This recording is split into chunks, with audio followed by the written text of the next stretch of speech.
Dave and Mackie. Hello and welcome to Dave and Mackie's Shiny Side Out on WZZR, coming to you from Australia for Revolution Radio. Radio. And Revolution.radio. It is Radio. home to fresh, unadulterated ideas and conversations in the chat room, and a place to get your merch, if you're so inclined. This is show number 518, 8, 10, and 500. Time flies when we are peeling back layers of the reality matrix and exposing the underlying parasites that are eating at the festering of our souls. Good grief. You can catch us on air, online, and on your smart device. So grab an app to listen anywhere or listen at home on a Grace tabletop digital radio. If you missed Schlav's show, that's okay. That's okay. She had Steve Colburn today, C60, and space exploration were discussed, as well as some global affairs. Oh, they talked about everything, man. Everything. Yeah, I was listening. Free for all. It was a stream of consciousness, but that's all right though. I missed it because I took my little ones to see my mum, and my other little one had a little athletics carnival. She's doing really well there, so thank you very much. So if you did miss it, you can just go to the archives. Doesn't cost nothing. Good English there. Yeah, I'm going to learn myself some English. It doesn't cost nothing. That's good learning. And it don't cost nothing. And yeah, you can just go there. It's really easy, guys. You go to the website, revolution.radio or freedoms.com, whatever you prefer, right? Revolution.radio. And on the top, there's a whole bunch of stuff options, right? Your home, schedule, archives. It's the nav bar. Yeah, it's easy, right? So with archives, you just click the archives. I've just done it right now, and then you hit enter the archives. Hey, presto! Right? And there's the sign in that pops up. You just say sign in. And it gives you the username and password. And away you go. It's a flat file structure, and you're looking at all of the different shows. Mm-hmm. It's alphabetically listed, obviously. And what kind of file format is it? MP3. It does look like MP3. In fact, it is. Well, that is good then. Yes. Because it looks like it. Quack. So it's really easy. Waddle. Look, any player should play it. Right? You play it through the website. Yeah, it does. It's completely compatible. Yeah. Now, so again, free, which means you are free to donate, because this isn't a funny radio. So please do donate if you can. It doesn't cost much. I mean, look, you like the shows, you like maybe our content, you like other content, right? I mean, you don't have to agree with all the content. I certainly don't, but that's okay. I don't even agree with all the content that Dave and I present. It doesn't matter, though. It's not about agreeing with everything. It's about getting a fresh perspective, getting someone else's ideas in as well. Even if someone's ideas strike you as particularly bad or disagreeable, at least you know where you stand. It helped you define your position. It's good. It's a good thing. Now, right? So if you missed Solaris, go into the archives and listen to her old shows. She's always got great guests. Before we start broadcasting at you at anger, we would like to acknowledge the traditional custodians of the land. And for Dave, Dark and Jung. And for me, it's the Direct people. And we would like to pay our respects to elders past, present, and future. Indeed. Dave! Yes. I want to open tonight with, and the Lord spake, saying, first shalt thou take out the holy pin, then shalt thou count to 3, no more, no less. 3 shall be the number thou shalt count, and the number of the counting shall be 3. 4 shalt thou not count, neither count thou 2, except that thou then proceed to 3. 5 is right out. Because once the number 3, being the third number, be reached, then lobbest thou thy holy hand grenade of Antioch towards thy foe, who, being naughty in my sight, shall snuff it. That is probably the best single monologue in any literature ever. For me, I'll sign up to that religion. I want that holy hand grenade. That's what I want. Of Antioch. So the reason why I say that is because we recently acquired a hard copy of the Bible, and It's St. James. Don't ask me the version, right? But I know it's at least that. And it's a paperback version. How cheap can you get? Anyway, it was free, and I thought, well, you didn't steal the good news from. I didn't steal it. That's how cheap you could get. I could have done it. Yeah. But anyway, what I thought was interesting was at least to have it on hand. Should someone ever mention anything from it, hey, we've got a reference now, a hard copy reference, which we can reference. And then my daughter said, "Oh, I've always wanted to read it." And then this is the fun part. She opened it up just randomly at some page and started to read what was complicated English that, like, I read out from the Holy Grail. But, is it all written like this? She said. I said, yes. Yes, it is all written like that. Oh, she said, good Lord. I think she said, Jesus Christ. I think she said, either way is, compatible, interchangeable. And she said, oh, well, then I'm not reading it.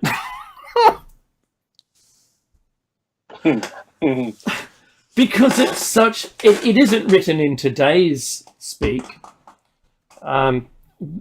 It is written in such a way that I don't think it kept the original meaning, to be honest with you. So that the Lord made the earth. There was no land, and he could see it when there wasn't light. And then he said, may there be light, and there was light, and he was happy. But how could he see the earth covered in water if it wasn't lit? If it was complete darkness? I have way too many questions. Let's put it that way. I'm not trying to get everyone offside. Yeah. It's too late for that. It's funny. It's like you're making all these Jew jokes, right? And then, oh, I'm not anti-Semite. Oh, really? Too late for that, buddy. Off you go, goose-stepping away. And put my red sash back on. Yeah. You're funny. Let me just spit and trample your religion a little. Let me just spit on it. There, I spit on you from a distance.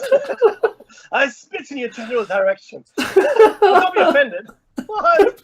Hey. I said this in such a way as to be the perspective of one, my daughter, seeing that it was written in this style of writing, this sentence construction, and all of the words that are being used are not words that are used today in regular language. To my surprise, that she didn't know what to expect from it, and I thought that was really interesting. Then her point of view was, and rated G, yeah, I'm not reading that. So I thought that was really funny. She had a different idea, a concept. The concept she had was maybe it's like some fan fiction that she reads, right? And no. So I had to bring that up because for me it's pretty funny. Because I went to Sunday school and got kicked out of Sunday school for asking too many questions because all the timelines matched up. Yeah, how come when everyone was released, and just went to the neighbouring city where all the other people were? How is that possible, Adam and Eve and the children? What? We have a literalist. Yeah, independent thought alarm. Whoop, whoop, whoop. Code blue. Code blue. Like a packet of gravel, please. Get your packets of gravel. Donation required. Anyway, so it reminded me of Holy Grail, and so I had to do the number of the counting shall be 3. So I'm sorry, guys. I think it's fantastic. No, but hang on. Since you brought it up, and you've already stepped into every possible scenario, I've gotten everybody off side. Yeah. No, but I want to ask a serious question, right? Because look, I had a very difficult spiritual journey myself, right? Mm-hmm. And I mean this in all sincerity. I'm not Mhm. joking at all. And due to my background and the various influences I was exposed to throughout my life, but now I'm at a place where, yes, I have faith. I have a belief system, right? It's not necessarily an accepted belief system. It certainly isn't anything that's organized or that you would recognize as anything, that you might see in the world. But nonetheless, it's mine, and I like it. But the question I do have is this: why is it okay to not lock people up that say they are the representative of God, who Mhm. arguably is a fictitious entity? I'm Mhm. not saying it is, but potentially, right? Mhm. But Hey, you just jumped into my camp with that statement. completely. Woohoo! But I'm not alone. no, you're not. But it is not okay to talk about extraterrestrial life or things of that ilk. Or in fact, this is what we have to. It's a second hour short topic. It's ancient aliens, really. Right? We haven't spoken about this, Dave, specifically since Yes. show number 20. Good grief! I know, 500 shows ago we last touched. Wow, it's yes. come up as a sideline here and there. Because this is show 518. It is. So it's come up as a sideline here and there, but we have never actually spent time on it with an updated version, which I have done now. And we're going to look at the science of it first, all of us. But anyway, my point is, though, why is it okay to say I am the representative of God and what I say is right and I'm infallible and I influence 2 billion people, right? But no one would even think of locking that person up. But if you say I've been abducted by by aliens, for argument's sake, right? And they've taken me to their ship. Hello. We say that's insane. No, I'm serious. Why is that? Why do we say one is okay and the other one is not? Oh, because as far as I'm concerned, well, I'm guessing one was ordained by the other people who said that they were. There you go. You're saying it right now. What it is, it is groupthink. Yeah. And it's like science today. Well, it's interesting what you have there, Mr. Whatever new guy. But where's the science upon which you built your science? Well, it's new. There's no other science. Well, clearly it's not worth anything because no one has any work done before you. So off you go. Right? Yeah. So I don't know. No, you make a good point. That's absolutely right. Hey, Mickey, I wanted to bring up just some quick news, right? Let's bell through it. Well, modelling agent Jean-Luc Brunel, if you don't know the name, he was in jail, I think for 2 years, since 2020, being questioned around Jeffrey Epstein's. He was the modelling agent for Jeffrey Epstein. Apparently. Allegedly. Well, he's dead now. So... we can say whatever we want about him. Well, I kind of just sort of Bill Gates then. Well, he's dead now. Anyway, in a French jail, he was just found dead. Wow. He probably drowned. He in an inch of water by himself. Probably. Having drunk too much fermented orange juice by the heater. They should just make them safer, those jails. Safer. Yeah, they should just suspend ropes from the ceiling so you can't drown. Yes, and there should be a noose so you can hang on to something. Yeah, that's right. So you can hang on to it. That's right. What I do is I solve problems. That's my job. So yeah. Problem solver. I heard that. It's like I'm an engineer, and I'm Elon Musk. Yeah. So I just thought that was really interesting to bring up, and it's awful. It's awful that a person has passed away because I have a hard time with that, having seen so many people pass away. But clearly he didn't have the tapes. So the whole world is waiting with bated breath to see who has the tapes, and it could be HRC. That's all I'm saying. But moving on. The Olympic medal tally has, in gold medals for the Winter Olympics, China is third place at 9, Germany second at 12, and Hooray! Norway 16.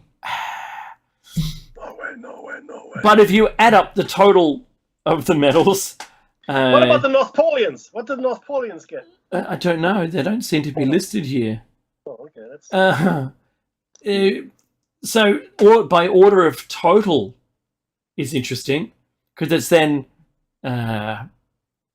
Norway and then ROC, Germany, Canada, US, Sweden, Austria, Japan, Netherlands, Italy, People's Republic of China down at 11. So that's in total. But yeah, interesting. And the closing ceremony is tonight. So that's all I wanted to bring up. Just for those people who are interested, right? Hooray for the Olympics. Hooray. And look, there was no invasion while the and there was no snow. Olympics.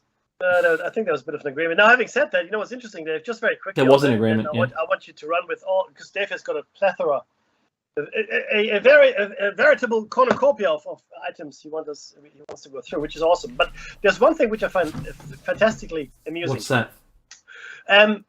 We've spoken about false flags. We had a whole show site on false flags. Yeah, but you know what? People look at us weirdly when we were talking about false flags. Yeah. If you're in a group of people and you go, oh, you know, World War II is false flag, and you go, what was it? Korea? Vietnam? Yeah. No, all of them. All of them. Gulf of Tonkin. The Gulf of Tonkin, that's right. And they go, oh, don't, you're just being a conspiracy nut. And you go, well, call me what you like. The thing was real. Yeah. And they go, or they say, what's a false flag? Oh, you've never heard of the term. Okay, let me explain. So what did the news throw around this week? Even Boris Johnson. Actually, it started probably now, probably 2 or 3 weeks ago. It started, trickled through, but now it's gone full blast. So everybody's saying that, and in fact, America has now, outed them. Russia is planning a false flag attack or some kind of false flag circumstance. There was a shelling of a kindergarten. That's right. In the area that is disputed, or in between Ukraine and Russia. They called it the Russian side. Yeah. But what they're saying now is, Russia has got a history of false flag attacks. Now, to be honest with you, I can't think of one. I can't think of a single false flag scenario that Russia was in. But if somebody knows, because I'm going to spend the rest of my week looking into their false flags out of this, because I want to know. But the Americans, on the other hand, no offense to anyone in the States, have had an enormous amount. Probably the most. I mean, the Nazis did it in Germany as a false flag, the burning of the Reichstag. That's right. If you go back in history, you find many. I mean, it wasn't really a false flag. I guess the start of World War I is really it's always blamed on the assassination of Archduke Franz Ferdinand in Serbia by the Black Hand, which was a Serbian. I guess today we'd call them a terrorist organization. Back then they were called anarchists, right? And of course that's nonsense. A single assassination never starts a war, but it gave pretext to a whole bunch of people to go to war with each other. So Austria was offended. So they telegraphed Germany and said, "Hey, look, Germany, the Serbians, they killed our guy here," and the Germans go, "Oh, do what you like." They gave them like a carte blanche, right? Yeah.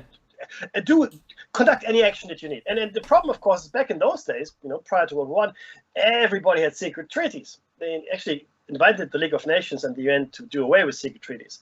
And because Austria then attacked Serbia, and the Russians go, "Hey, you can't attack our Slav brothers, because all Slavic nations." So Russia jumped in on the side of the Serbs, and France jumped in on the side of the Russians, and England jumped in on the side of the French, and then Turkey jumped in on the side of the Germans, and hey presto, we got one big gully buggle matzo ball of a mess, and that was World War I. Now, so these false flags, and again, I think the assassination was a put on. I think it was just a similar to 9/11. I believe it was just a planned event to bring about World War I, and we've discussed why that was necessary in the eyes of the parasites before. But false flags are all around us, and this is the first time. Except in the historical context, like the Reichstagsbrand, that the news media has said, "Oh yeah, Russia has a history of false flags." Well, what about the U.S. history of false flags? How about that? You mentioned that. We can't mention that. It never happened, Mackie. Shut up now. Okay. Weapons of mass destruction. It's what about the Syrian gas? The gas attack, all false flags. Yeah. But you look, you see my point here, right? Mm. It is the first time that it actually has come out as a thing. And if I was Russia, if I was Putin, if I was on the advisory committee, I said, well, you know what? They've thrown down the gauntlet. Why don't you release all the files you have on 9/11 and That's the right. Vietnam War and whatever else you have there? Mhm. Yeah, just do that. And I'll Of tell course you that's not what. gonna I'll happen. tell you which news outlet I've been watching all week. RT. Yeah, I've been of course. waiting for something to emerge Yeah. in defence of it, and I've not seen anything. They said that there was a shelling, but what they showed was just the tails of some weapons and the most minor, like grenade style damage to some things. That's all. And no kids were harmed, and it's only, I think, 3 adults were injured, I think. Yeah, they didn't talk much about that either. So yeah, I thought that was extraordinary. If there was something really going on, there would have been, ambulances and fire crews and all, but there was nothing. Well, you'd think so, wouldn't you? Yeah, if there was actual damage, there wasn't any. Yeah. There was a post, I think, that was damaged. Most of it looked like it was blown away, but that like vaporized. But anyway, all I'm saying is, didn't see anything specific. But boy, hasn't it been in the media, and now the whole world. It's like the whole world was shocked in false claims, really, and conspiracy theorists be like, yeah. Yeah, okay. Yeah, that's And going to make... What cereal did you want? It's breakfast, right? Yeah. There was this meme, where I can't remember. It was the virus, right? It came out. Yeah, no. It was just that, they should just call all these news shows just the conspiracy theorist confirmation channel. That's just what it be. Yeah. Because the thing is this, I mean, all of the things we've talked about for years, and quite a few of the things we've talked about for years, verifiably, because you can look at our shows that have been posted, they're timestamped. We talk about a whole bunch of stuff, and it's not just us, not just Dave and I, but we cast a wide net and we talk about a whole bunch of different topics, right? Other researchers have been warning for a long time about this as well. But please go on with the rest of your... just real quick.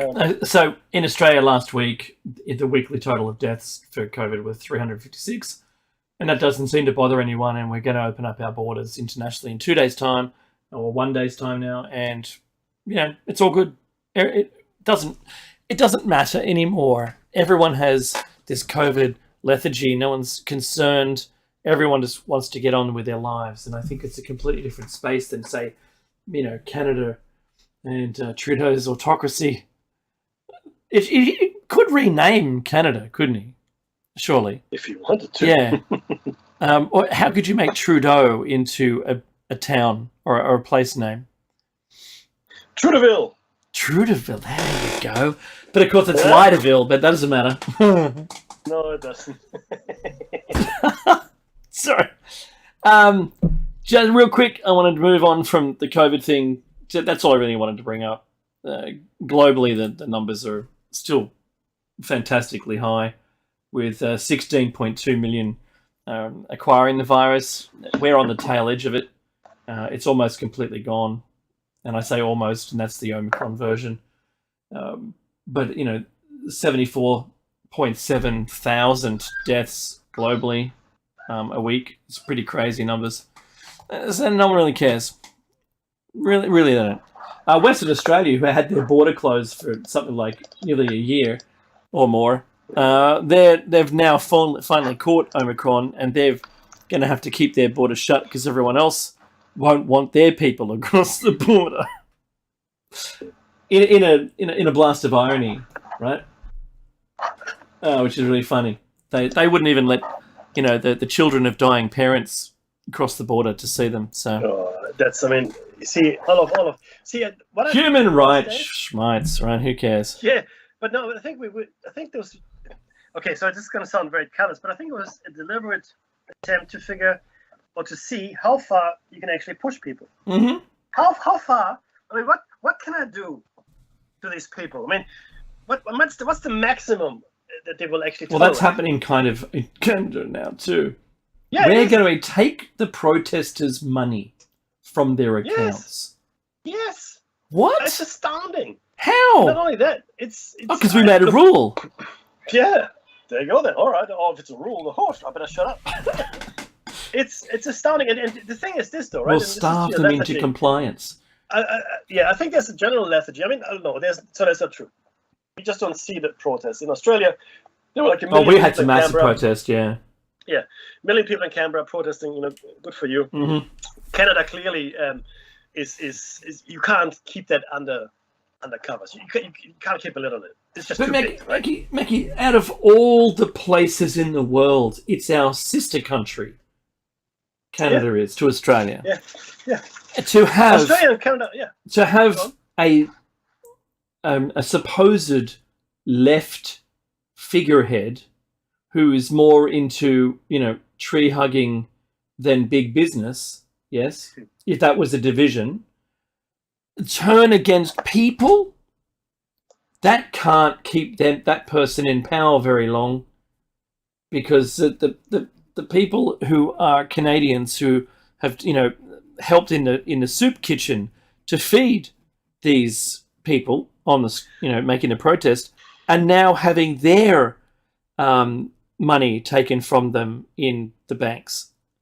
They're also being starved. So there's something really hideously wrong with this. I remember your point, which I'm giving back to you here, was how far can you push people? Well, they just pushed like no one's pushed before. And that's true. But the funny thing is this, right? So Trudeau was always trumped up, no pun intended, as a counterpoint to Trump. That's right. So Donald Trump had a certain political view and agenda. It's no secret of what it was. You can agree with it or not. It's entirely up to you. But Trudeau was always seen as the counterpoint. So there was Donald Trump, and then there was the opposite. Trump. Like he was the anti-Trump. Yeah. Anyways, but if you look at the actions that he undertook today, look honestly, and you can love him or you can hate him. It doesn't really matter. I don't think Donald Trump ever have done. He would never have done that. That's right. I don't think that would have happened. No. I mean, I don't care which way you lean here, but look, I don't particularly love Donald Trump or any of the politicians, as you all know. I don't think anyone who chooses to be a politician, no matter what else they've done with their life, or is a billionaire for that matter, is going in there for the kind-heartedness of being a people person. That's right. And none of them have my trust. Zero. Exactly. That's zero right. of them have my trust. But nonetheless, right? We're looking at, and this was your point, I think, during the week as well, Dave. Yeah. That we're now seeing these liberal democracies, the social democracies, these bleeding heart liberal social democracy absolutely turning against the people. Crazy. Yeah. 100%. And you're thinking, that didn't take long. No, it did not. It's only a few rules to autocracy from a perfectly working democracy. Absolutely. Is that not the most? Look, you go back to the 80s and you say, well, an autocracy is only a few rules, you would get laughed out. Yes, you would. It was, in fact, just a single decree. Done. Yes. Human rights. Deleted. Yes. We don't need those. Who knows? What rights? I'm sorry, I don't understand the question. Where is Geneva anyway? It's fictitious. I was watching Vice. If you haven't seen Vice, it actually is a fantastic, I guess, biography. Yeah, it's a biography of Dick Cheney. If you will. And Christian Bale does a phenomenal job. Oh, really? It's a 2016 movie. Oh, I haven't seen it. It's Christian Bale. Yeah, no, it's great. It's great. Look, watch it, right? It's really interesting. Is it all true? Who knows? But it's certainly really well dramatized. Anyway, and they're going, this is about the torture stuff. Now, this is what they said. Now, America doesn't torture. Ipso facto, meaning, therefore, or self-evidently, anything America does can't be torture. So whatever they do, the Americans, during, Guantanamo Bay, whatever, it's not torture because it is done by the Americans, because Americans don't torture. So I don't understand the problem. Also, Geneva Conventions, they're the guidelines. Outdated. They're guidelines only, right? Yeah, they're guidelines at best. Guideline? Come on, what are you doing here? What? Yeah. So if you haven't seen it, I do highly recommend it. It's quite it's like Space Force, because that really got me going. I love Space Force. Yeah, again, he's in it as well.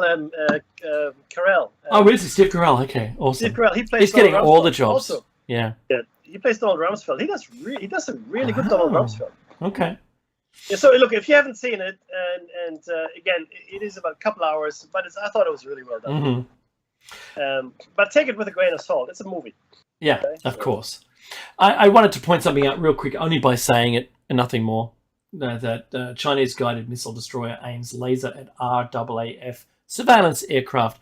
There was apparently 10 defence members on board of the aircraft. It's illegal in Australia to point laser at a flying plane, and because you can blind the pilot if they happen to look down at it, and that would be bad for the occupants of the plane. But apparently, this Chinese guided missile destroyer was in Australia's economic zone, but still in international waters. So that's okay. It's allowed to be. No harm done there. But using a military-grade laser, whatever that's actually meant to mean, and I would suspect that it's a very strong laser, and if it was really a military-grade laser that's meant to destroy things, it would have burnt a hole straight through the plane. I like a meme that I sent out this week where Obi-Wan Kenobi and Luke is sitting in Obi-Wan's little house, and he's got the lightsaber, being passed it for the first time, and he's staring down into it like you're looking down a gun barrel, and the next second it's turned on and through his head, and Obi-Wan rolls his eyes. That was really well done meme, I have to say. Wasn't it? But that's really kind of the new kid with the matches, the kids playing with matches thing. It's very funny. Anyway, that's all I wanted to say. But one thing that's been getting me this whole time. Now, this is a technology and science piece here, not a conspiracy, because it's out there, and this is in fact on Pfizer's own website as a news story. And it was the 10th of January, and I don't know why I missed it. So we're at the 20th now, 10 days ago. Pfizer and Beam, so Beam and Pfizer are two different companies. Beam enter exclusive multi-target research collaboration to advance novel in vivo base editing programs for a range of rare diseases. Those rare diseases are genetic diseases in which your genes cause the disease. Yes. My daughter happens to be one of those persons who has a genetic disorder. And would you know what the project name ultimately is, Mickey? Do you know what the... Go on. CRISPR. Of course it is. So the delivery mechanism of the CRISPR technology is mRNA. Does that sound familiar to anyone? It should. Isn't that how we're delivering the latest vaccines? Yes. Isn't that in the world's largest trial program of delivering, the news story doesn't say this, but the largest trial program of delivering mRNA to the entire planet has just concluded, and they went, well, that's actually pretty good. So now we should be able to do base editing people's DNA using a new technology to delete or remove that person's genetic disorder. Wow, how fast are we going? Right? But remember, if it's a disorder, great. But what about I could you imagine if you had someone, because you only look like your set of instructions. So if you change those instructions, you could appear different. You could have blue eyes now instead of brown, right? You could be taller. They could just turn on the growth hormone, so that you just get taller. They could do a whole bunch of things to you. If it's genetics that they can change, then they can change anything about you. In fact, they could choose someone and give them, splice in, eventually, of course, splice in or give them a soup that changes their DNA entirely to be someone else. Mm-hmm. You could do that. You could. Because it's your own DNA, right, that they could change. Yeah. So, crazy. I had to bring that up, and I'm not in opposition to the program because there's an opportunity it could help my daughter, which is fantastic. But, I think this is about the $300 million initial upfront payment. This story is all about saying we're going to give Beam this much to start, and then potential consideration of up to 1.3 billion is going to happen. So it's an extensive story. But that's only the beginning. So in science tech, remember, I wanted to talk to you, Meki, about this. Meki and I brought up the Nobel Medicine Prize winner from, was it 2008, I think? I think so. I think so. This was the doctor who discovered telomerase and telomeres getting halved on every replication, and telomerase stops that telomere from halving, therefore keeping your DNA, your genetic information, intact. Keeps it intact. Doesn't unravel like a shoelace end. Yeah, it doesn't do that, and therefore extending one's life or keeping you youthful by being able to maintain your replications. That's been attributed and is to the aging process. Anyway, so we talked about that, and then there was all these stories about TA65 causing cancer, and it doesn't cause cancer. And Meki and I have talked about this 1,000 times, where cancer turns on telomerase production in the cell, and it isn't the other way around. You don't turn on telomerase and then get cancer, and that's all been debunked now. So that's pretty good. But what I found was you could buy TA65 as a product, which is really cool, and it contains a plant extract. So I started researching that, and then I crossed over onto the NIH's website, and I found a study that we can all go to. It's public, and it is Discovery of Potent Telomerase Activators, Unfolding New Therapeutic and Anti-Aging Perspectives. The abstract says that the tested compounds included Centella asiatica extract formulation, and there's also an astragalus extract formulation that's from a plant, and it contains Astragalus membranicus, and also aleonic acid, mouselinic acid. There's a whole bunch of them. But this is the thing. The Astragalus plant extract is actually available. You can buy it. I'm just going to scroll down to the actual graph. The most successful of all of the telomerase activators is 08AGTLF. That's the company's product.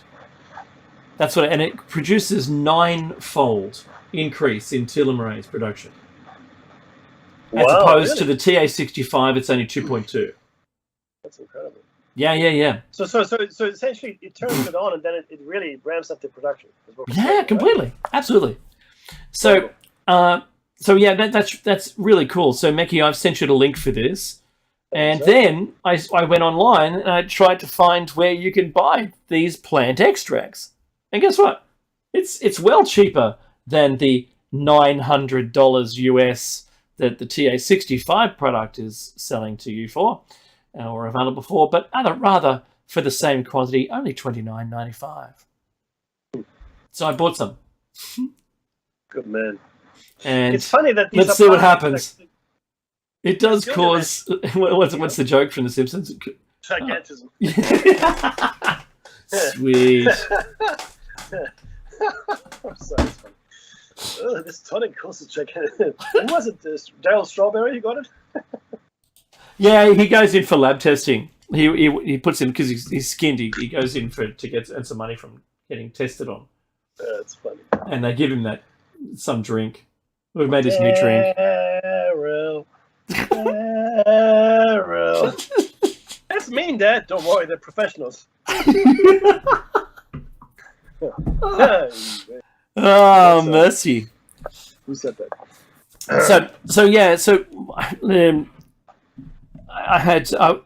I jumped down this rabbit hole with the TA65 yet again, just to catch up on it. Like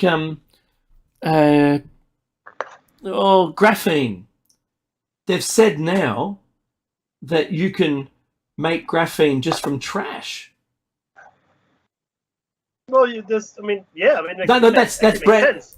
Yeah, well, it does make sense, and it's a news story that came out this week on graphene, and I couldn't believe it. The scientists were having all sorts of issues making it, and can only make it in little short strands. They couldn't make it in any great quantities. But now, a new low-cost process creates multi-gram quantities of high-quality graphene from virtually any carbon-based material. Nice. By making the 2D carbon allotrope sustainably on a large scale. So we're really close to having a continuous sheet of it, is what they're trying to explain. That's awesome. Yeah. Just thinking about what that means for everybody. You could have a sheet of it over the top of your mobile phone glass, and you could never scratch it because you can't break. You know, it's like 20 tons for a pencil tip to burst through the sheet. It's so strong. That's incredible. I mean, just think about that for a second. You could skin a single skin of that as an aircraft skin. So we're talking like a monomolecular. It's a single atom thick sheet. Yeah. And if you had that, it would be completely transparent. Think about how many millions of atoms there are in a glass sheet.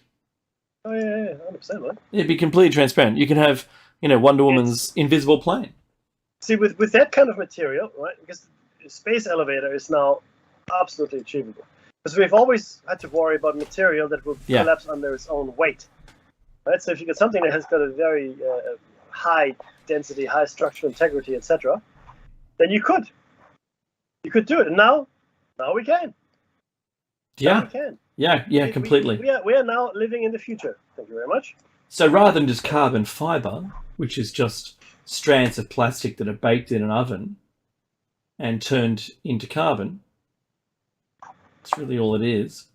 It's just a polymer, baked polymer, which is extraordinarily tough when you align it in multiple strands in different directions, and you put it in a resin.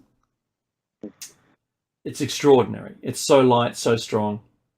But though, when you compare, say, for instance, the orb weaving spider, and its silk is stronger than steel.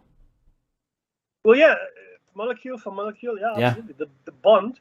And this is really the thing now. We're moving heavily into biomaterials. Mm-hmm. That's the thing, right? I mean, I think it's brilliant. I think we should. I think it's a good thing that we do that, right? Because simply put, why not take nature and make use of it and just emulate it? If you had a little like an aerosol pack, right? But it was an aerosol, that size of an aerosol pack, hairspray, and it just had a bunch of nozzles on the end. And if you wanted to make rope, you just squeezed it out. Yeah. That's all and like a spider's butt does. Just has different chemicals that it squeezes out, and when they come in contact with each other, they're immediately this bonded material, which is super strong. Mm-hmm. So you could effectively make rope as you needed it. Oh yes. Imagine the size of the rope that you could make with this, right? Same. So, like, spray foam. There'd be no meaningful limit if you really think about it. There would be no meaningful limit. That's amazing, isn't it? Mm. So, I think it is anyway. Yeah, I know. I'm easily pleased. You're not easily impressed. No, but I'm easily pleased. Yes, likewise. Wait for him, honey boy. Yes. This gentleman there is for sale. God, someone actually messaged me. I think I said it during the week, but someone actually messaged me that my Simpsons my Mr. Burns was pretty good. Thank you, whoever that is. I appreciate you. Oh boy. So, Meki, with all of this high tech, all this stuff going on, I haven't mentioned anything to do pretty much with the Russian conflict, which I know we kind of disagree a little here. I think it's been talked about so much, and that I'm kind of still a little convinced that something is going to happen. I don't know what and when, but it'll. I kind of am convinced. I think I'm just the puppet of the media. Yeah, it is. It is too much now. Look, it's a double-edged sword here, right? Number one, there's just too much to focus on it. Number one, right?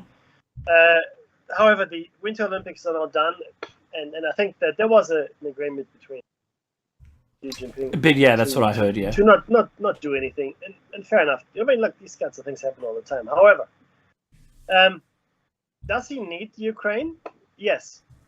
So there's a valid geopolitical reason why Putin would invade and hold Ukraine, or at the very least have a regime installed in the Ukraine that is super pro-Russia. Because that would be the easiest way to do it.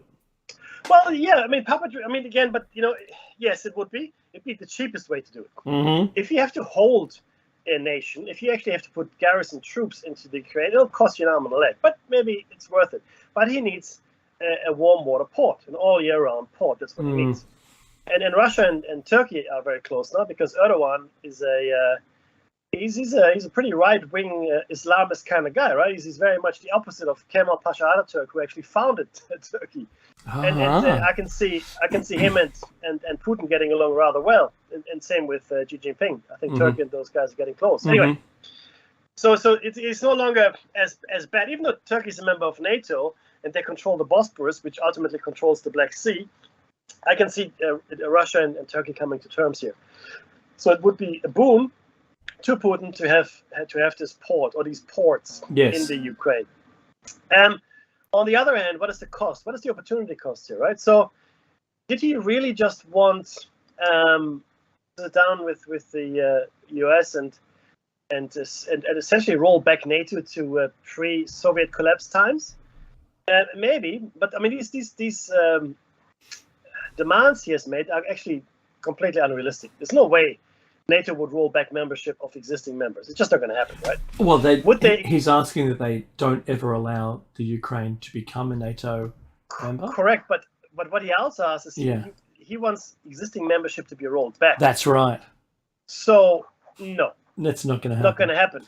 But because Ukraine's so close to Moscow, but he's doing by being a NATO member, the UN could put in weapons too close. It's kind of like, Cuba and the missile crisis, right? It's the same. It's the same scenario. That's 100%. right. Now, the interesting thing is this, though. We see all of this happening. Now, these demands are unrealistic. So it's just not going to happen. But they're not unjustified. Do you think you just high bid them so that at least if you got a couple of them, you'd be all right? Well, or he wants them all? Do you think? No. He's not stupid, right? He's. I mean, you don't get where he is by being stupid. So he knows what he's doing. Okay, and I'm not saying he's okay. I don't want to be misquoted here or misunderstood. I'm not saying Putin is Hitler, but Hitler did the same thing. Just to the before World War II, he became more and more unreasonable in his demands. That's what he did. It's a thing, and he never thought that he would actually get away with it. That's the kicker. He had ordered his troops when he crossed the Rhine to pull back at the slightest hint of resistance, right? Because he couldn't afford an actual confrontation with anyone at the time, right? But nothing happened. It was a peace. Nothing happened. They let him do whatever he wanted to do. So Putin is thinking, well, let's just see how far I can push these guys. Let's just see what I can achieve here. How far will they let me go with this? And the answer is, at this point, it looks like he's going to get pretty far. Okay? Yeah. That's what it looks like. So who would actually jump in and help and stop? Who would boots on the ground assist Ukraine? Nobody. That's see, and look, if I was Putin and I was playing this as a card game, I would say, what, they've got this many people. I don't need that many people because I've got more, maybe highly trained. You'd put your top class guys in. Their kill rate would be higher than someone who is just working as a militia. Yeah. Even hired guns in a militia aren't going to have the kill count. So I would be looking at it like I'm throwing my pawns out there in the first 10 moves, and I'm setting my game up ready to end it in 4 more moves. That's really, I think that's the way he's saying it. Yeah. So again, will it come to a hot war? Yes. Now mm-hmm. that we have done, we've seen a whole bunch of stuff and we see what's going on overall. The answer is yes, it could be a hot war. It'll be very short, but nobody would send troops on the ground. This is not the initiating. These are not the first salvos of World War III. No. Nobody would jump in and defend Ukraine simply because there aren't enough percentages in it. I know that sounds horrible. No, you're right. There isn't enough at stake here to defend the Ukraine. Mm-hmm. Because if they were to do that, the Russians, then the NATO allies as well as US in and of itself would have the moral high ground, right? On a whole bunch of different things. So let's bundle it together with Taiwan and Ukraine. Different scenario, but I know they're different scenarios, but on the world stage, allowing one and disallowing the other, that's something to think about. Or disallowing both, or allowing both. That's really what we're looking at here. So the Ukraine is a sovereign nation, right? That's for starters. So Mm-hmm. so any incursion is actually an invasion. So the Ukraine sits in the UN. It has relationships as a sovereign nation since for the last 30 years, right? Mm-hmm. Since the collapse of the Soviet Union. And the Baltic states, they're nervous as well because Lithuania, Estonia, and Latvia, they would be the next one gobbled up. Yeah, their knees are already shaking. All right. So exactly. Oh no, 100% they're shaking. Mm-hmm. So what we have here is a really interesting situation of brinkmanship. How much is Putin willing to go, and how much is he willing to risk? Right. That is really the question here. And to be honest with you, there's a good legal case if you're talking about international law to intervene in the Ukraine. That's good because a sovereign nation is being invaded by an aggressor. That would actually stand up from a moral, ethical point of view. But Taiwan is the Chinese internal matter. People forget this. People say, Taiwan. No, you don't understand. So Taiwan is not recognized by any number, probably by 5 nations or 10 or whatever it was, a couple of Pacific islands. They recognize Taiwan as a nation state. No one else is. They don't have a seat in the UN. They have an observer seat, but they're not a member of the UN. Taiwan, international from a political point of view, internationally speaking, is just a part of China. That's it. It's part of China. There's unfortunately nothing else for it, right? And okay, you're right, and I see the Western media painting a different view. Yeah. About it having its own governance, and they're using the governance aspect of this to argue the point for the allies as saviors to prevent it from occurring, and that's a big difference, isn't it? Oh no, look, it is, but it's wrong, right? Yeah. Because Taiwan is not an independent nation. international from an international law point of view, it is part of China, right? So nobody, it's my opinion, nobody would raise a single finger to help Ukraine. Even though the case would be good. Sorry, there's the music. You're getting drowned out by the music. This is Dave Meckers, Shiny Side Out. End of the first hour. We'll see you on the other side of the hour. After the